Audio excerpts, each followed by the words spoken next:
Morning 8th class. हम पिछली class में हम सब नेचुरल फिनोमिना हमने चैप्टर नंबर 15 स्टार्ट किया था। कुछ प्राकृतिक परिघटनाओं के बारे में हमने डिस्कस किया था, जिसमें सबसे पहले हम पढ़ रहे हैं लाइटनिंग, यानी बिजली जो चमकती है उसके बारे में हमने पढ़ा था। चार्जिंग बाय रबिंग टॉपिक हमने पढ़ लिया था कि दो चीज़ों को, दो सरफेस को आपस में रब करने से, रगड़ने से जो है चार्ज पैदा होता है। फिर टाइप्स ऑफ चार्ज पढ़े थे हमने, पॉजिटिव चार्ज और नेगेटिव चार्ज। उसके बाद हम आज पढ़ेंगे ट्रांसफर ऑफ चार्ज, यानी एक चीज से जो चार्ज है वो दूसरी चीज में ट्रांसफर किस तरह से होते हैं। तो यहाँ पर एक एक्टिविटी दे रखी है, उसके बाद है the aluminium foil strip receive the same charge from the charge refill through the paper clip.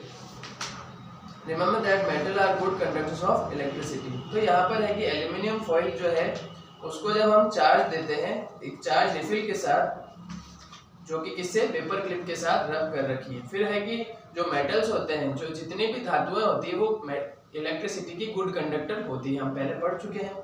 The strips carrying similar charges repeat each other and they become wide open. Such a device can be used to test whether an object is carrying charge or not. This device is known as electroscope. तो यहाँ पर एक नई चीज देखने को मिलती है कि हम किसी भी चीज में कौन सा चार्ज है, उसमें पॉजिटिव चार्ज है या नेगेटिव चार्ज है, उसको हम चेक कैसे करेंगे। उसके लिए एक डिवाइस आता है जिसको हम बोलते हैं electroscope. Thus we find that electrical charge can be transferred from a charged object to another through a metal conductor.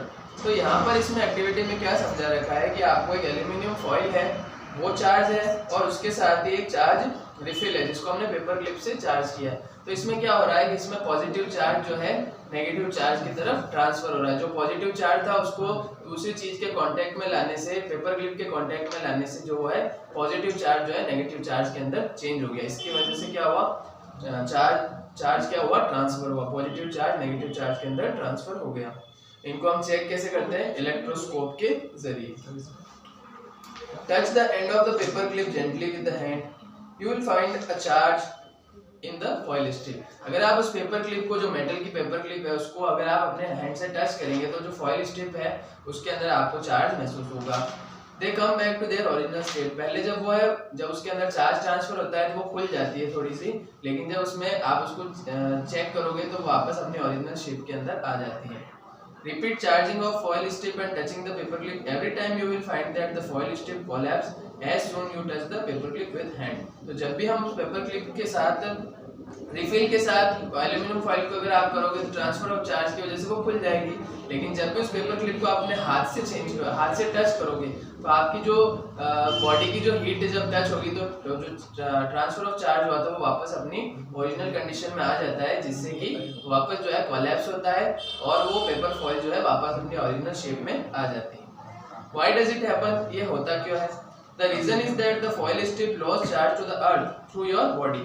तो ऐसा इसलिए होता है, जो उसके अंदर चार्ज होता है, नेगेटिव चार्ज जो होता है, वो हमारे टच करने से वो अर्थ के अंदर चला जाता है। कैसे? हमारी बॉडी के थ्रू, हमारा जो थंब उसके ऊपर टच हुआ तो हमारी बॉडी ने उस नेगेटिव चार्ज को लिया और हमारी बॉडी के थ्रू पैर से होते हुए वो अर्थ के अंदर चला जाता है। हमेशा ध्यान रखना, जो अर्थ की कोर है, जो हमारी अर्थ है, वो नेगेटिव चार्जेस को अपनी तरफ एब्जॉर्ब करती है।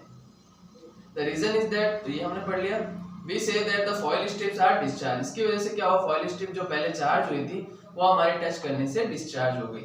The process of transferring of charge from a charged object to the earth is called earthing। तो ट्रांसफर होना चार्ज ऑब्जेक्ट में से जो है अर्थ का ट्रांसफर, अर्थ के अंदर चार्ज का ऑब्जेक्ट होना, ठीक है।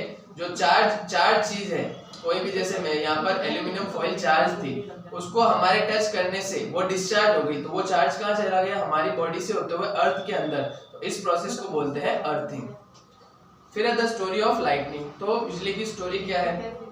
It is now possible to explain lightning in terms of the charges produced by rubbing. तो अभी तक हम ये कह सकते हैं कि जो रब करने से है जो चार्ज प्रोड्यूस होता है। You learn in class 7 that during the development of a thunderstorm the air currents move upward while the water droplets move downward. तो हमने क्लास 7 में पढ़ा है कि जब एक थंडरस्टॉर्म पैदा होता है, बिजली का तूफान जब आता है, तो जो हवा होती है, जो एयर करंट जो था, हवा के अंदर जो बिजली होती है वो ऊपर से मूव अपवर्ड, ऊपर की तरफ होती है, ठीक है, नीचे से ऊपर की तरफ। और जो वाटर ड्रॉपलेट्स होती है वो ऊपर से नीचे की तरफ आती है। पानी की बूंदें जो बारिश आती है वो ऊपर से नीचे, जबकि हवा की जो स्पीड होती है वो नीचे से ऊपर की तरफ होती है। This vigorous movement cause separation of charge. इसकी वजह से क्या होता है, चार्ज का सेपरेशन हो रहा है। आप देखो एक चीज ऊपर से नीचे की तरफ आ रही है, एक नीचे से ऊपर, तो आपस में रबिंग तो होगी, आपस में रबिंग होने से इलेक्ट्रिसिटी प्रोड्यूस होगी। By a process not yet completely understood, the positive charges collect near the upper edges of the cloud and the negative charge accumulate near the lower edges. तो जो positive charge होते हैं वो बादलों के ऊपर की तरफ होते हैं और जो नेगेटिव चार्ज होते हैं वो बादलों के नीचे की तरफ होते हैं। जैसा कि डायग्राम 15.5 में आप देख सकते हो अपनी बुक के अंदर, जो पॉजिटिव चार्ज है वो क्लाउड्स के ऊपरी हिस्से में, जबकि नेगेटिव चार्ज क्लाउड के निचले हिस्से में दिखाई देता है।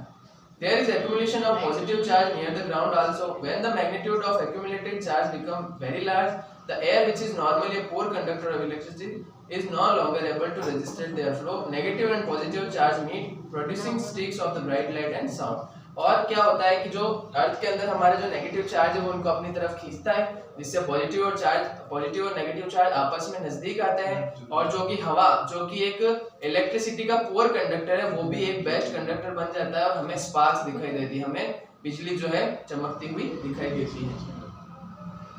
The process is called an electric discharge. इसको हम क्या बोलते हैं, इलेक्ट्रिक डिस्चार्ज। जो कि बिजली जमीन पे आके गिरती है उसको हम इलेक्ट्रिक डिस्चार्ज बोलते हैं, क्योंकि वो देखो नेगेटिव चार्ज हमारे अर्थ के अंदर जा रहा है वापस। The process of electric discharge can occur between two or more clouds. तो दो या दो से ज्यादा बादलों के अंदर ये जो प्रोसेस आपको देखने को मिल सकती है।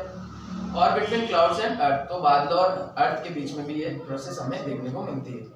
Today we need not get frightened by lightning like our ancestors did. तो जिस तरह से हमारे पूर्वज बिजली से जिस तरह से डरते थे कि बिजली कोई भगवान का भेजा हुआ पैगाम है, ठीक है, या मैसेज है, तो आज हम उस तरह से हम नहीं डरते हैं, हमें पता है कि किस चीज से होती है। Now we understand the basic phenomenon. अब हम जो है बेसिक जो phenomenon है, जो घटना हो रही है, उसको हम समझ चुके हैं। Scientists are trying hard to improve this understanding. However, lightning strike could destroy life and property. It is therefore necessary to take measures to protect ourselves.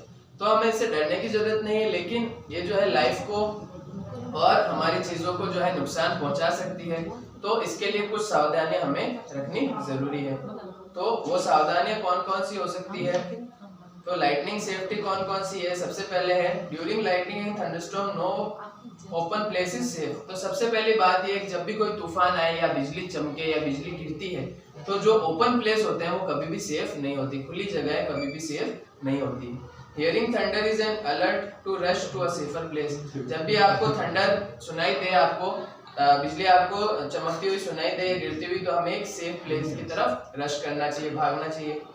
After hearing that last thunder wait for some time before coming out of the safe place. और जब बिजली आपको last गिरती हुई दिखाई सुनाई दे और उसके बाद आपको लग रहा है कि हाँ अब नहीं है, तो थोड़ी टाइम में वेट करना चाहिए, और अगर 5 मिनट 10 मिनट तक बिजली नहीं गिर रही है तो आपको अब वापस जो है और आप अपने सेफ प्लेस से बाहर आ सकते हो। फिर है फाइंडिंग अ सेफ प्लेस। एक सेफ प्लेस हम ढूंढ कैसे सकते हैं। A house or a building is a safe place if you are traveling by car or by bus, you are safe inside with windows and doors of the vehicle shut. अगर आप एक house और building के अंदर हो तो वो safe place है। अगर आप ट्रेवल कर रहे हो कार के थ्रू या बस के थ्रू, 4 व्हीलर के थ्रू, आप समझिए, जिसके अंदर आप कार के अंदर अगर आपकी खिड़कियां और दरवाजे बंद है तो आप उसके अंदर सेफ है। बाइक के ऊपर अगर आप सफर कर रहे हो तो आप सेफ नहीं हो।